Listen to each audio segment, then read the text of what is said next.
Ce matin, Jean-Paul a prévu de préparer un gâteau pour toute sa famille. Parfait. Il nous manque quoi? De la levure, on va prendre un petit peu de levure aussi. Une gageure pour lui qui évite de consommer du sucre blanc. Alors dans ce magasin bio, il lui faut trouver une alternative. Bonjour monsieur, vous savez où je peux trouver du sucre intégral mais en vrac? Oui, alors c'est par ici, venez avec moi. Je suis. Alors, le rapadura, vous connaissez? Oui, parfait. Cette poudre brune, c'est bien du sucre. Le rapadura vient tout droit du Brésil. C'est un sucre non raffiné. Allez-y, goûtez.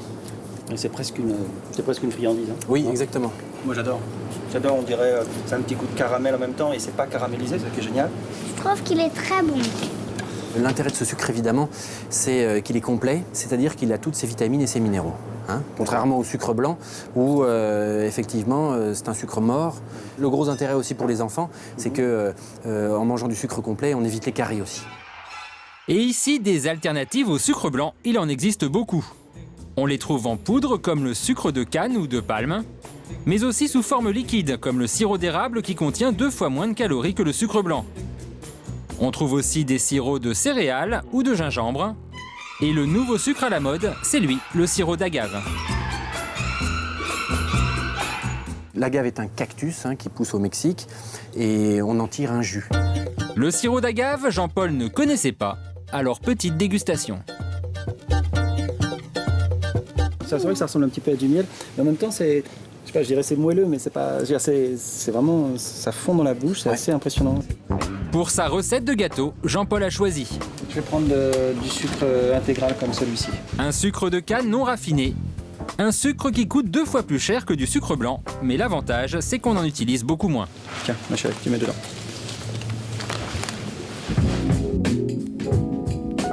Chez lui, Jean-Paul se lance aussitôt dans sa recette. Une demi-heure plus tard, toute la famille déguste le gâteau au sucre de canne intégral. La mission semble réussie. Il est un petit peu chaud, mais bon. Il est bon, hein. Il est super bon. On a l'impression qu'il y a vraiment du caramel dedans. Et il est super léger ce gâteau. Aucun doute pour Jean-Paul, on peut se passer de sucre blanc. Pour arriver à un produit blanc, on se doute qu'il y a des colorations avec des produits chimiques, de l'anhydride sulfureux, enfin plein de choses. On ne va pas rentrer dans les détails. Dans tous les cas, je bannis le sucre blanc. Manger trop de sucre est déconseillé pour la santé. C'est le cas de Maria. C'est une accro au sucre et elle a rendez-vous aujourd'hui chez son nutritionniste. Ça va. Quand on consomme trop de sucre, on risque plusieurs types de maladies. En premier lieu, le diabète, à la fois parce qu'il y a du sucre, mais aussi parce qu'il fait grossir, et aussi les maladies cardiovasculaires. Jean-Michel Cohen conseille à Maria de limiter sa consommation de sucre à 30 grammes par jour, la même dose que pour un enfant. 30 grammes, c'est ce que contient une canette, par exemple, de soda. Donc, à la limite, on ne pourrait lui donner qu'une seule canette de soda par jour et pas plus. L'équivalent en bonbons. Et si on a donné l'un, il ne faut pas donner l'autre. Et le sucre réserve des surprises. Jusque-là, Maria consommait beaucoup de sucre roux en pensant que c'était meilleur pour la santé.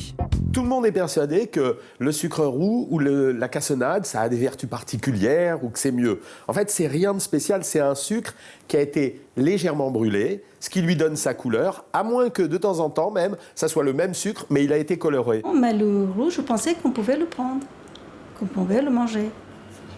Difficile pour Maria de se passer de sucre au quotidien. Pourtant, aujourd'hui, d'autres produits existent, encore plus surprenants. Patrick vit au Havre. Il a découvert une plante au pouvoir sucrant qu'il cultive au fond de son jardin, dans cette serre. Donc voici notre production de stevia.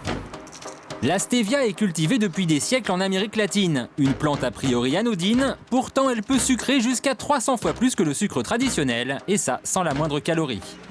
Le principe, il est tout simple, c'est qu'on prend une feuille et puis on en met un tout petit morceau sur le bout de la langue. Et puis c'est là qu'on se rend compte que la plante a un goût très fortement sucré. Dans certains pays, la stevia est un must, 40% des Japonais l'utilisent quotidiennement. Pourtant, en France, vous ne la trouverez pas dans les rayons sucre des magasins, car elle n'a pas passé tous les tests, elle est vendue comme une simple plante. Patrick la cultive pour son usage personnel et son utilisation est très simple. 15 secondes au four à micro-ondes pour sécher les feuilles, puis il suffit de les réduire en poudre. On les met dans un petit appareil ménager pour broyer.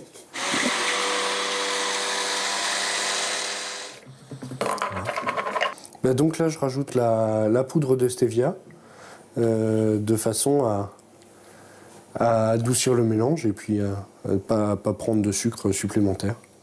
Il suffit d'une légère pincée et le thé est suffisamment sucré. Sa femme et sa maman attendent pour la dégustation car Patrick a converti toute sa famille à la stevia. C'est naturel et puis c'est complètement dans l'organisme, ça ne laisse rien au niveau calorique. Alors, verdict? Verdict. Bien réussi. Ça permet d'avoir quelque chose de sucré, mais de ne pas avoir les inconvénients du sucre. Donc ça, c'est vraiment agréable.